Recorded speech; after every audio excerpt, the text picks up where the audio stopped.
Honda Jasil ഇന്ത്യയിൽ ഏറ്റവും കൂടുതൽ വിറ്റ് പോയത് ഓട്ടോമാറ്റിക് വാഹനമാണ്. അതിൻ്റെ പ്രത്യേകത വെച്ചത് ഒരു അടിപൊളി CVT ഓട്ടോമാറ്റിക് ഗിയർ ബോക്സ് ആണ് ഇതിന് കൊടുത്തിട്ടുള്ളത്.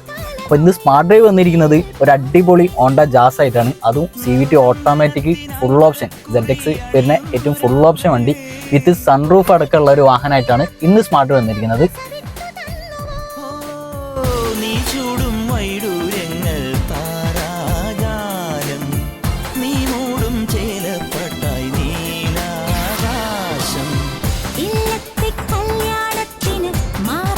അപ്പോൾ അതാണ് ഞാൻ പറഞ്ഞ കാറ്. 2022 മോഡൽ സിംഗിൾ ഓൺഷിപ്പിൽ വെറും 40,000 കിലോമീറ്റർ മാത്രം ഞാൻ ചെയ്തിട്ടുള്ള വാഹനമാണ്. വണ്ടിയുടെ ഏറ്റവും ടോപ്പ് എൻഡ് വേരിയന്റ് ആണ്. ബട്ടൺ സ്റ്റാർട്ട്, അലോവിൽ, ക്രൂസ് കൺട്രോൾ, അങ്ങനെ ഏറ്റവും Z ഫീച്ചേഴ്സ് ഒക്കെ വരുന്ന ഒരു ഓട്ടോമാറ്റിക് CVT ഓട്ടോമാറ്റിക് വാഹനമാണ്. അപ്പോൾ ഏകദേശം ഒരു 90 to 95% നമുക്ക് ലോണും അവൈലബിൾ ഉള്ള ഒരു വാഹനമാണ്. അപ്പോൾ ഇതിനെ പറ്റിയുള്ള കൂടുതൽ ഡീറ്റെയിൽസ് അറിയാൻ താഴെ നമ്പർ കൊടുക്കുന്നുണ്ട്, കോൺടാക്ട് ചെയ്യുക.